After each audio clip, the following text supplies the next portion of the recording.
Capítulo 4 da pluralidade das existências.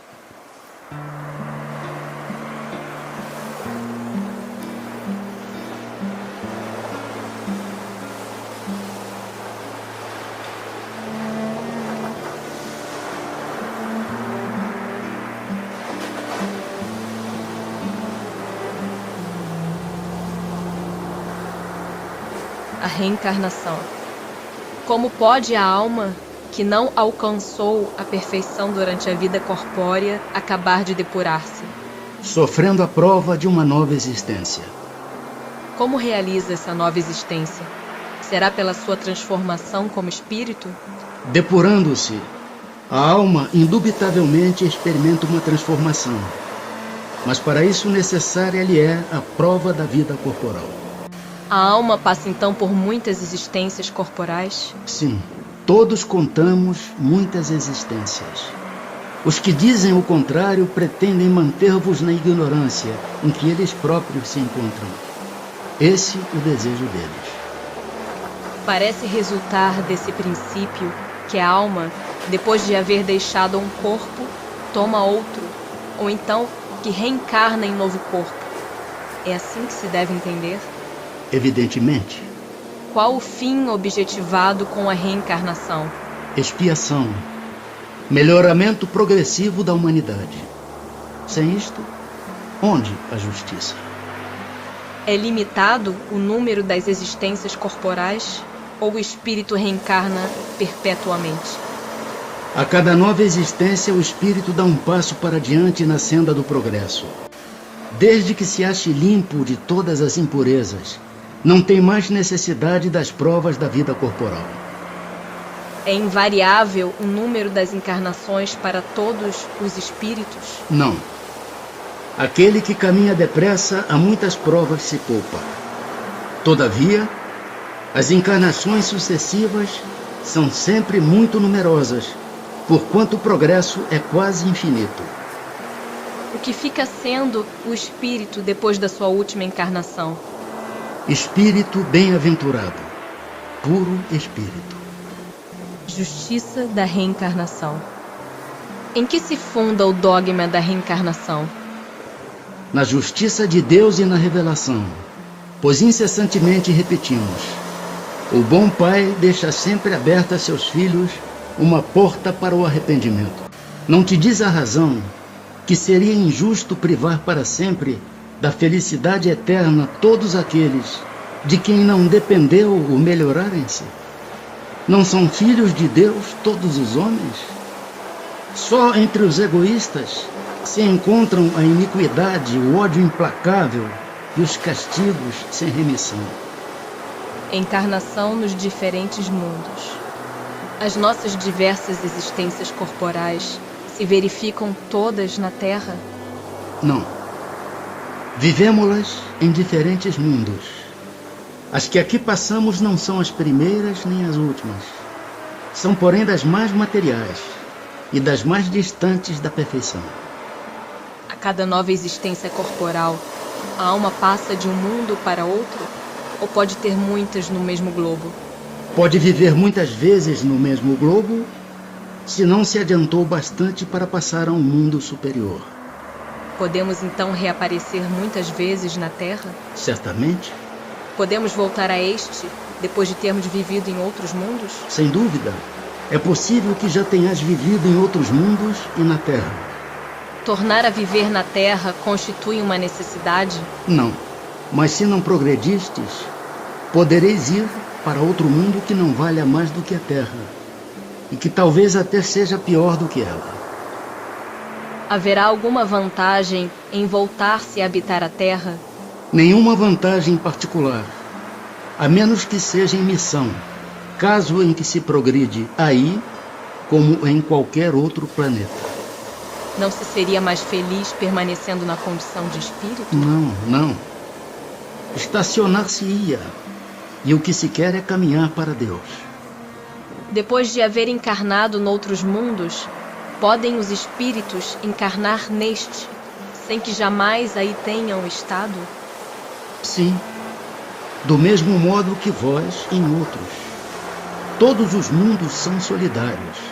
O que não se faz num, faz-se noutro. Assim, homens há que estão na Terra pela primeira vez? Muitos, e em graus diversos de adiantamento. Pode-se reconhecer, por um indício qualquer, que um espírito está pela primeira vez na Terra? Nenhuma utilidade teria isso. Para chegar à perfeição e à suprema felicidade, destino final de todos os homens, tem o espírito que passar pela fieira de todos os mundos existentes no universo? Não, porquanto muitos são os mundos correspondentes a cada grau da respectiva escala, e o espírito, saindo de um deles, nenhuma coisa nova aprenderia nos outros do mesmo grau. Como se explica, então, a diversidade de suas existências em um mesmo globo? De cada vez poderá ocupar posição diferente das anteriores. E nessas diversas posições, se lhe deparam outras tantas ocasiões de adquirir experiência. Podem os espíritos encarnar em um mundo relativamente inferior a outro onde já viveram? Sim, quando em missão, com o objetivo de auxiliarem o progresso, caso em que aceitam alegres as tribulações de tal existência, por lhes proporcionar meio de se adiantarem. Mas não pode dar-se também por expiação? Não pode Deus degradar para mundos inferiores espíritos rebeldes? Os espíritos podem conservar-se estacionários, mas não retrocedem. Em caso de estacionamento, a punição deles consiste em não avançarem, em recomeçarem, no meio conveniente à sua natureza, as existências mal empregadas. Quais os que têm de recomeçar a mesma existência? Os que faliram em suas missões ou em suas provas. Os seres que habitam cada mundo hão todos alcançado o mesmo nível de perfeição? Não. Dá-se em cada um o que ocorre na Terra. Uns espíritos são mais adiantados do que outros. Passando deste planeta para outro, conserva o espírito a inteligência que aqui tinha? Sem dúvida, a inteligência não se perde. Pode, porém, acontecer que ele não disponha dos mesmos meios para manifestá-la, dependendo isto da sua superioridade e das condições do corpo que tomar. Os seres que habitam os diferentes mundos têm corpos semelhantes aos nossos? É fora de dúvida que tem corpos, porque o espírito precisa estar revestido de matéria para atuar sobre a matéria. Esse envoltório, porém, é mais ou menos material, conforme o grau de pureza a que chegaram os espíritos. É isso o que assinala a diferença entre os mundos que temos de percorrer, porquanto muitas moradas há na casa de nosso Pai, sendo, consequentemente, de muitos graus essas moradas. Alguns o sabem, e desse fato têm consciência na terra. Com outros, no entanto, o mesmo não se dá. É-nos possível conhecer exatamente o estado físico e moral dos diferentes mundos? Nós, espíritos, só podemos responder de acordo com o grau de adiantamento em que vos achais. Quer dizer que não devemos revelar estas coisas a todos, porque nem todos estão em estado de compreendê-las, e semelhante revelação os perturbaria. Indo de um mundo para outro, o espírito passa por nova infância? Em toda parte a infância é uma transição necessária, mas não é em toda parte tão obtusa como no vosso mundo. Tem o espírito a faculdade de escolher o mundo onde passe a habitar? Nem sempre. Pode pedir que lhe seja permitido ir para este ou aquele, e pode obtê-lo, se o merecer. Porquanto a acessibilidade dos mundos para os espíritos depende do grau da elevação destes. Se o espírito nada pedir, que é o que determina o mundo em que ele reencarnará? O grau da sua elevação. O estado físico e moral dos seres vivos é perpetuamente o mesmo em cada mundo? Não. Os mundos também estão sujeitos à lei do progresso. Todos começaram como o vosso, por um estado inferior, e a própria Terra sofrerá idêntica transformação. Tornar-se-á um paraíso quando os homens se houverem tornado bons. Haverá mundos onde o espírito, deixando de revestir corpos materiais, só tenha por envoltório o perispírito? E mesmo esse envoltório se torna tão etéreo que para vós é como se não existisse. Esse o estado dos espíritos puros. Parece resultar daí que entre o estado correspondente às últimas encarnações e a de espírito puro, não há linha divisória perfeitamente demarcada, não? Semelhante demarcação não existe. A diferença entre um e outro estado se vai apagando pouco a pouco e acaba por ser imperceptível, tal qual se dá com a noite as primeiras claridades do alvorecer. A substância do perispírito é a mesma em todos os mundos? Não. É mais ou menos etérea. Passando de um mundo a outro, o espírito se reveste da matéria própria desse outro, operando-se, porém, essa mudança com a rapidez do relâmpago. Os espíritos puros habitam mundos especiais? Ou se acham no espaço universal sem estarem mais ligados a um mundo do que a outros? Habitam certos mundos, mas não lhes ficam presos, como os homens à terra. Podem, melhor do que os outros, estar em toda parte. Transmigrações progressivas. Desde o início de sua formação, goza o espírito da plenitude de suas faculdades? Não, pois que para o espírito, como para o homem, também há infância. Em sua origem, a vida do espírito é apenas instintiva. Ele mal tem consciência de si mesmo e de seus atos. A inteligência só pouco a pouco se desenvolve. Qual o estado da alma na sua primeira encarnação? O da infância na vida corporal. A inteligência então apenas desabrocha. A alma se ensaia para a vida. As dos nossos selvagens são almas no estado de infância? De infância relativa, pois já são almas desenvolvidas, visto que já nutrem paixões. Então, as paixões são um sinal de desenvolvimento? De desenvolvimento, sim. De perfeição, porém, não. São sinal de atividade e de consciência do eu, porquanto na alma primitiva a inteligência e a vida se acham no estado de germe.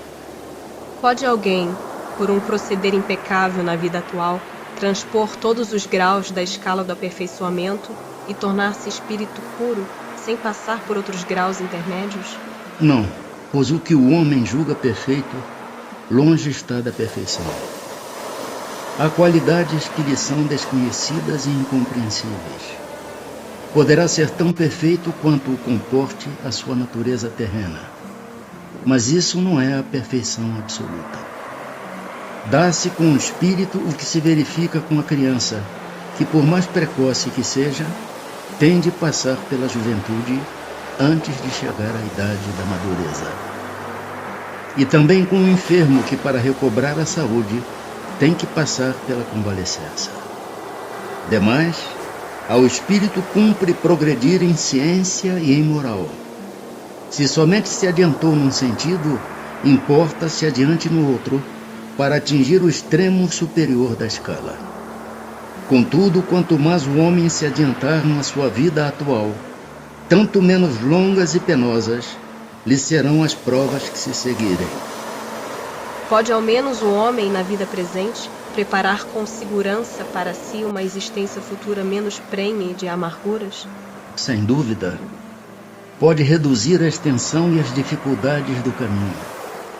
Só o descuidoso permanece sempre no mesmo ponto.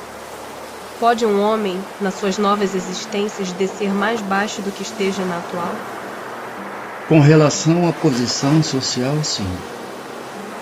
Como espírito, não. É possível que em nova encarnação a alma de um homem de bem anime o corpo de um celerado? Não, visto que não pode degenerar. A alma de um homem perverso pode tornar-se a de um homem de bem? Sim, se arrependeu. Isso constitui então uma recompensa. A possibilidade de se melhorarem noutra existência Não será de molde a fazer que certas pessoas perseverem no mau caminho, dominadas pela ideia de que poderão corrigir-se mais tarde? Aquele que assim pensa em nada crê, e a ideia de um castigo eterno não o refrearia mais do que qualquer outra, porque sua razão a repele. E semelhante ideia induz a incredulidade a respeito de tudo. Se unicamente meios racionais se tivessem empregado para guiar os homens, não haveria tantos céticos. De fato, um espírito imperfeito poderá durante a vida corporal pensar como dizes, mas liberto que se veja da matéria, pensará de outro modo, pois logo verificará que fez cálculo errado. E então, sentimento oposto a esse trará ele para a sua nova existência. É assim que se efetua o progresso, e essa a razão por que na Terra os homens são desigualmente adiantados. Uns já dispõem de experiência que a outros falta, mas que adquirirão pouco a pouco. Deles depende o acelerar-se-lhes o progresso ou retardar-se indefinidamente. Não podendo os espíritos aperfeiçoar-se a não ser por meio das tribulações da existência corpórea, segue-se que a vida material seja uma espécie de crisol ou de depurador por onde tem que passar todos os seres do mundo espírita para alcançarem a perfeição? Sim, é exatamente isso. Eles se melhoram nessas provas evitando o mal e praticando o bem. Porém, somente ao cabo de mais ou menos longo tempo, conforme os esforços que empreguem. Somente após muitas encarnações ou depurações sucessivas, atingem a finalidade para que tendem. É o corpo que influi sobre o espírito para que este se melhore, ou o espírito que influi sobre o corpo? Teu espírito é tudo. Teu corpo é simples veste que apodrece. És tudo. Sorte das crianças depois da morte. Poderá ser tão adiantado quanto de um adulto o espírito de uma criança que morreu em tenra idade? Algumas vezes o é, muito mais.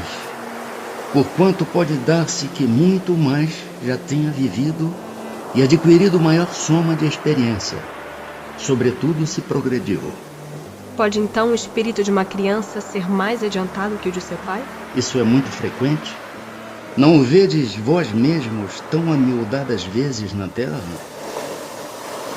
Não tendo podido praticar o mal, o espírito de uma criança que morreu em tenra idade pertence a alguma das categorias superiores?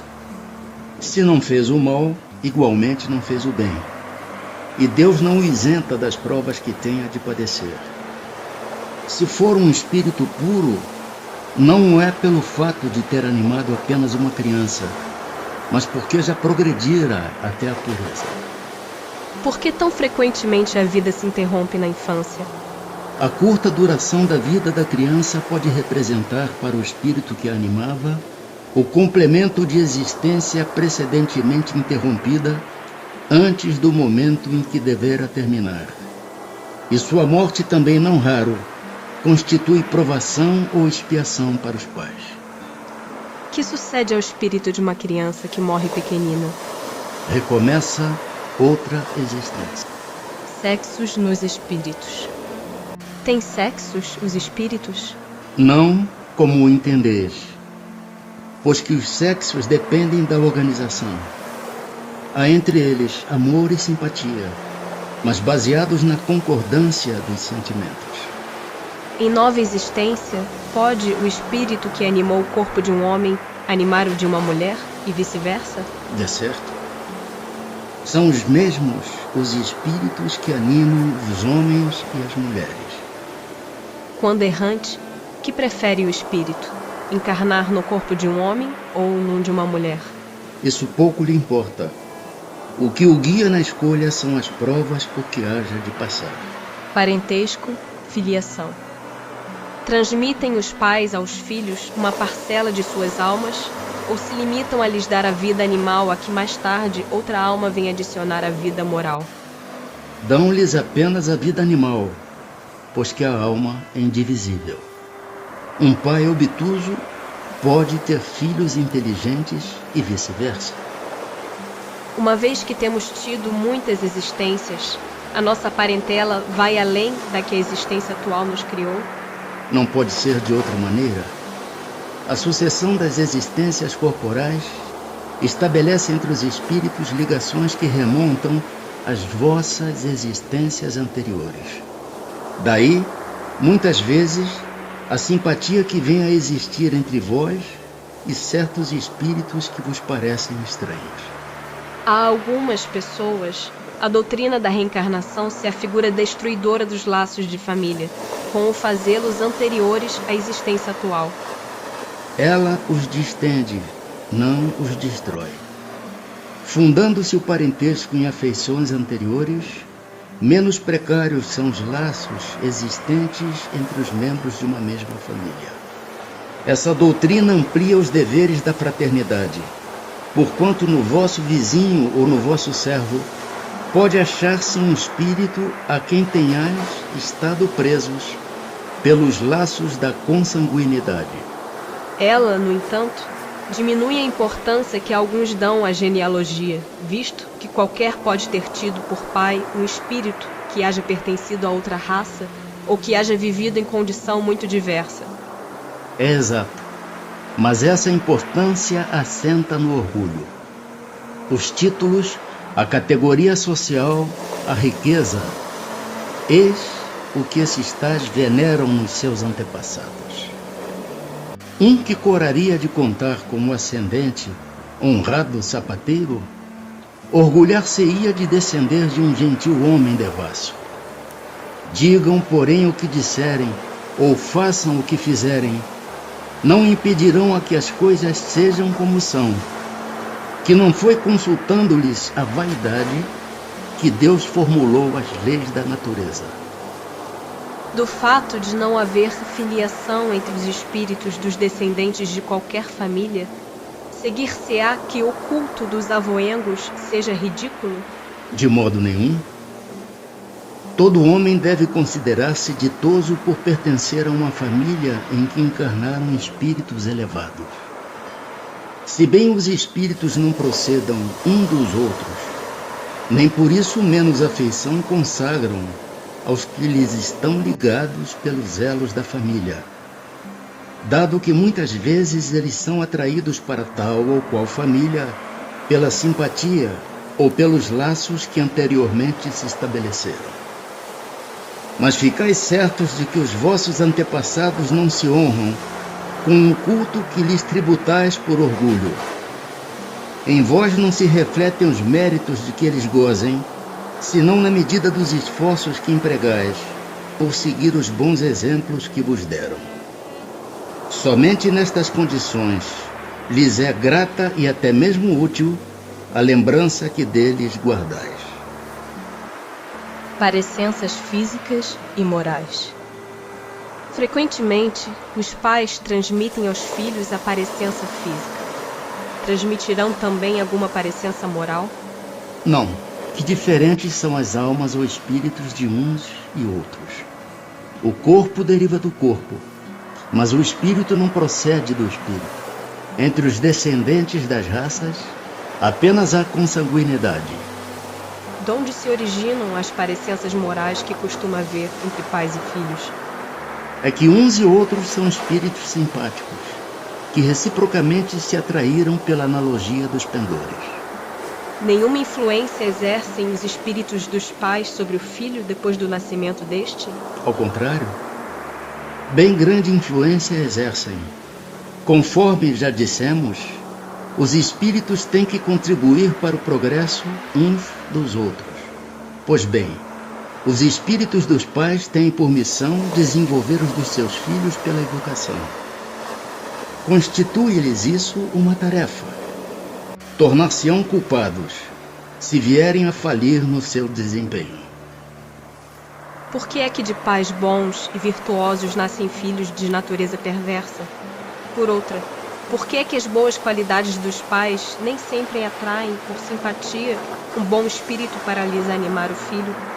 Não é raro que um mau espírito peça-lhe sejam dados bons pais, na esperança de que seus conselhos o encaminhem por melhor senda. e muitas vezes Deus lhe concede o que deseja. Pelos seus pensamentos e preces, podem os pais atrair para o corpo em formação do filho um bom espírito, de preferência a um inferior? Não, mas podem melhorar o espírito do filho que lhes nasceu e está confiado. Esse é o dever deles. Os maus filhos são uma provação para os pais. De onde deriva a semelhança de caráter que muitas vezes existe entre dois irmãos, mormente gêmeos? São espíritos simpáticos que se aproximam por analogia de sentimentos e se sentem felizes por estar juntos. Há dois espíritos, ou por outra, duas almas, nas crianças cujos corpos nascem ligados, tendo comuns alguns órgãos? Sim, mas a semelhança entre elas é tal que faz-vos pareçam, em muitos casos, uma só. Pois que nos gêmeos os espíritos encarnam por simpatia, de onde provém a aversão que às vezes se nota entre eles? Não é de regra que sejam simpáticos os espíritos dos gêmeos. Acontece também que espíritos maus entendam de lutar juntos no palco da vida. O que se deve pensar dessas histórias de crianças que lutam no seio materno? Lendas. Para significarem quão inveterado era o ódio que reciprocamente se votavam, figuram-no a se fazer sentir antes do nascimento delas. Em geral, não levais muito em conta as imagens poéticas. Que é o que dá origem ao caráter distintivo que se nota em cada povo. Também os espíritos se grupam em famílias, formando-as pela analogia de seus pendores mais ou menos puros, conforme a elevação que tenham alcançado. Pois bem, um povo é uma grande família, formada pela reunião de espíritos simpáticos. Na tendência que apresentam os membros dessas famílias para se unirem, é que está a origem da semelhança que, existindo entre os indivíduos, constitui o caráter distintivo de cada povo. Julgas que espíritos bons e humanitários procurem para nele encarnar um povo rude e grosseiro? Não. Os espíritos simpatizam com as coletividades, como simpatizam com os indivíduos. Naquelas em cujo seio se encontrem, eles se acham no meio que lhes é próprio. Em suas novas existências, conservará o espírito traços do caráter moral de suas existências anteriores? Isso pode dar-se, mas melhorando-se, ele muda. Pode também acontecer que sua posição social venha a ser outra. Se de senhor passa a escravo, inteiramente diversos serão os seus gostos e dificilmente o reconhecerias, sendo o espírito sempre o mesmo nas diversas encarnações.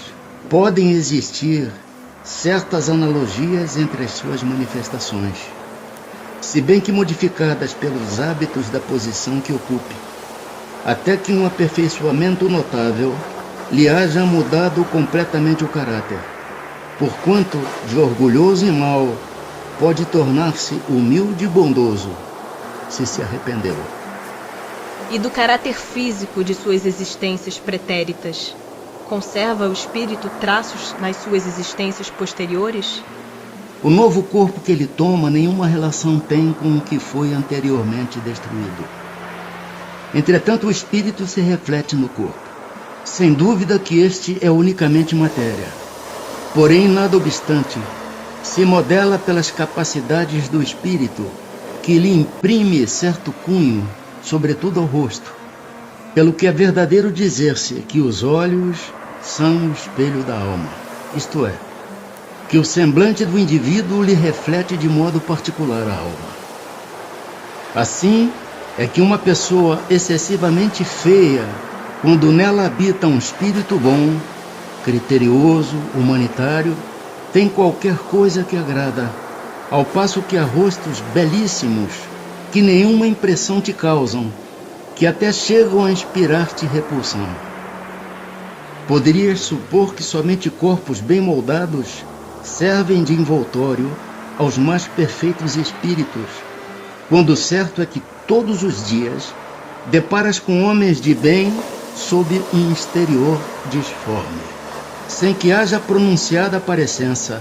A semelhança dos gostos e das inclinações pode, portanto, dar lugar ao que se chama um ar de família.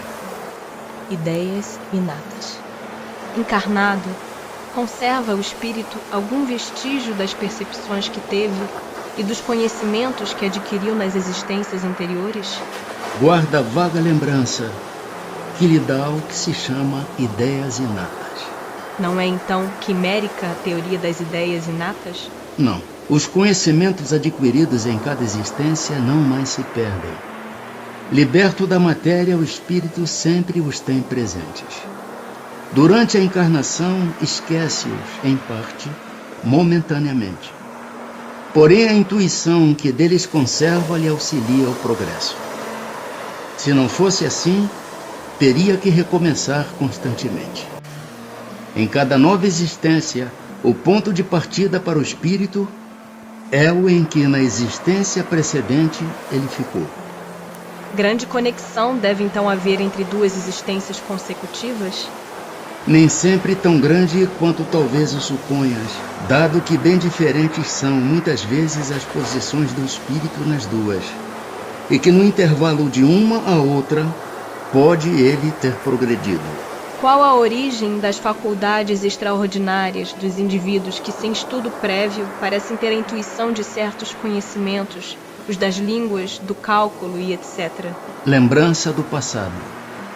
Progresso anterior da alma, mas de que ela não tem consciência. De onde queres que venham tais conhecimentos? O corpo muda, o espírito, porém, não muda, embora troque de roupagem. Pode o espírito, mudando de corpo, perder algumas faculdades intelectuais? Deixar de ter, por exemplo, o gosto das artes? Sim, desde que conspurcou a sua inteligência ou a utilizou mal. Depois, uma faculdade qualquer pode permanecer adormecida durante uma existência por querer o espírito exercitar outra, que nenhuma relação tem com aquela.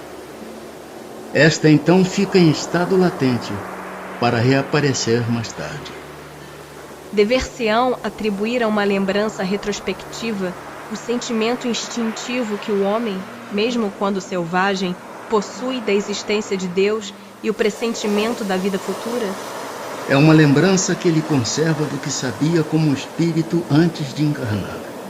Mas o orgulho, frequentemente, abafa esse sentimento. Serão devidas a essa mesma lembrança certas crenças relativas à doutrina espírita que se observam em todos os povos? Esta doutrina é tão antiga quanto o mundo. Tal o motivo por que em toda parte a encontramos, o que constitui prova de que é verdadeira.